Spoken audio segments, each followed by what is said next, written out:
How's it going, everybody? Dave from Wisconsin Outlook here again. Before we get into the video, I just wanted to say that yes, I know this is kind of a weird camera setup right now, but we're in the middle of moving right now, so if you'll please excuse me sitting on the floor against this blank wall. So, for today's video, I wanted to talk about some more preseason prep, but specifically locating bodies of water for early ice. And in this video, I just wanted to go over how I find bodies of water that are going to be frozen up before any other bodies of water, and just some general tips like that. Let's get into the video. So the places you're going to be wanting to look is places like sloughs or backwaters, shallow bays, small lakes, and by small lakes I mean under 200-acre lakes, because and also the lakes need to be shallow too. But if a lake is too deep, it's going to take longer for the water to cool down. So that's why you want shallow bodies of water. A good way to find these bodies of water is to go into Google Maps and go to traffic view, and you'll see all the bodies of water in blue. Makes it really easy for you. There will be a couple of really small bodies of water that you won't be able to see, and some creeks that you might not be able to see. But generally, if you're looking for like a slough or a backwater, you can find the bigger bodies of water and then zoom in close and then find the sloughs in either satellite view, or you could just go drive around too. Driving around is a very good way to find bodies of water too. There's a spot on Lake Butamore that I found just because I used to drive by it every time I went up north, and I saw people fishing it. And once you find these bodies of water to fish for that you think will be good for early ice, then you can either go into satellite view and find where to park, or you can go onto lake forums. A lot of times, some sloughs and stuff will have their own fishing report on Lake Link, and you can usually find out how to access the lake just on there. People say you'll be able to get a little bit of advice from them. So one thing that I like to pay attention to also is how far I would have to walk, either to get to the body of water, or once I'm on the body of water to get to a place I want to fish too. And what I like to do is I go onto the Navionics Boating USA app, which is a fantastic app if you don't have any other form of GPS or anything like that. It goes right on your phone. I mean, I even have the new Humminbird Ice Helix 5G2 this year, but I'm still probably going to be using this thing because it's only a few bucks a year, and you get GPS coordinates you can put on there. You can get tracking on there, and you can also, it has the contour maps on there too, which is fantastic. So once you have the Boating USA map or some sort of GPS or something, or even Google Maps you can measure too, you can, but on the Navionics app, there's a little measuring distance thing that you can use, and it has a little purple pin and a red pin, and you just drag it to where you're going to be starting to walk from, and then you drag it to where you want to walk to, and it'll tell you exactly how far you have to walk then.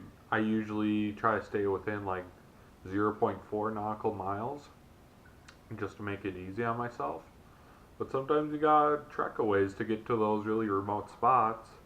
And like for instance, there's a place that I used to fish back when I lived in Cambridge, and I used to have to walk like 300 yards to fish a spot, but then you're on the lake, and it's a little lake and it has some good fish in it.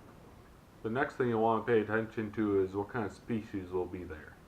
Now, first of all, make sure that it's deep enough to have fish in there during ice season, which you may be surprised by how shallow these fish will be under the ice.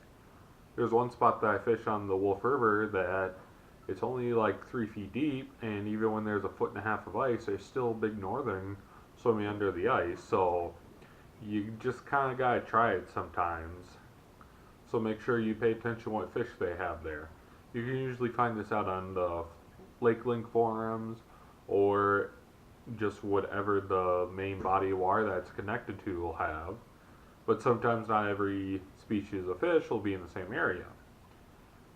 Probably one of the biggest problems with early ice is that the crowds will be there because there's not a whole lot of ice out there to fish because you're all concentrating on these sloughs, backwaters, shallow bays. I mean, so one of the key things about these places is if it's somewhere that a lot of people already know about, then you are going to want to be one of the first people to get out there. So that means that once the really cold weather hits, where the average temperature for the day is below freezing, not the temperatures throughout the day, but the whole day's average temperatures. Because it could be getting down to the teens at night and be getting above freezing, and you might still be making ice yet during the day. You just have to watch that and not. And just because it says high like 35 degrees doesn't mean that most of the day it's going to be above freezing. It's just that probably a 4 hour period when the high is going to be like that. So make sure you look at the average daily temp.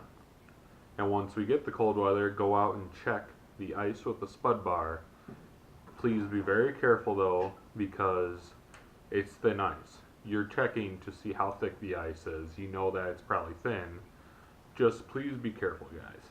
And please do not throw rocks out on the ice to check it. Because you weigh a lot more than those rocks you're throwing. And it's just a bad idea all around. They'll melt the ice underneath them and sink into the ice, and somebody will be augering and they'll break blades on it. Just please, please, please do not use rocks to test the thickness of the ice. Get a spud bar, or if you don't have a spud bar, walk into like 6 inches deep of water and use a hand auger or something. Just don't use rocks, please. And another important point about being one of the first people out there is once there's enough ice for you to be out there and consider yourself safe, then you need to make sure you are out there right away. You can't just say, oh, well, the ice is ready, but I don't really feel like going this weekend. No, you got to get out there the first weekend. The important part about ice fishing, about anything, you have to be there to catch the fish. If you're not there, then you're not catching the fish. And it could be fantastic the first week, and then it could be crap the entire rest of the year. So you're just eliminating that spot then. For me, safe ice is 4 inches or more. That's real. I'm about 280 pounds right now, and that's really the least amount of ice that I really feel comfortable on. Because even at that thickness, it's still gonna crack. And not only that, but ice isn't always uniformly frozen. You could have waves that were disrupting ice growth for one day, and so you'll have 7 inches of ice, and it'll go up to 2 inches of ice. That's why it's important to have your spud bar out there when you're fishing too. Make sure you have ice picks on, and make sure that somebody knows where you are, and also maybe even consider wearing a life jacket too. And if you're going out there somebody else, maybe you should wear ropes tying each other together, just to be safe. Because if you die, you're not going to ice fish nowhere. That's just the plain truth of it.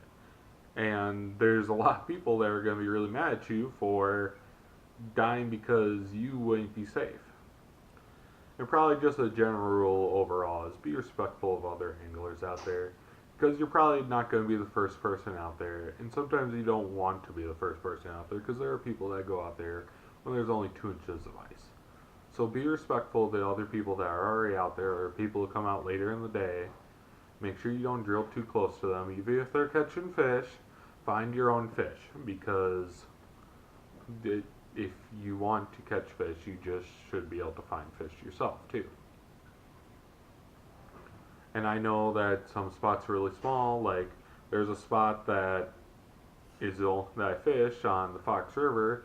It's a little backwater and it's only like 30 feet across and maybe 60 yards long.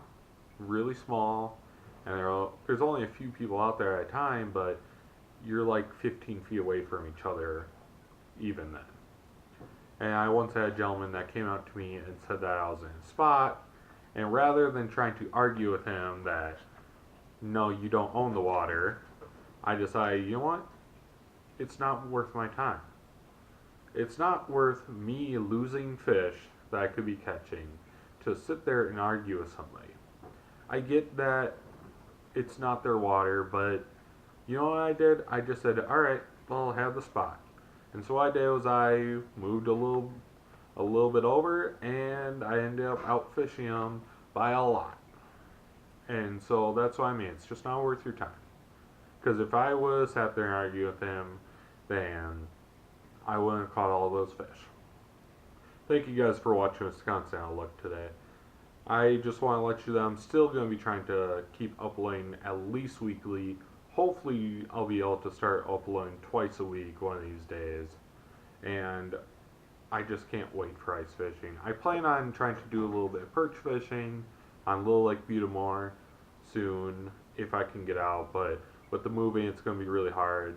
First priority is getting moved, getting stuff unpacked, making my wife happy. So until the next video, guys, I hope that you are safe out there.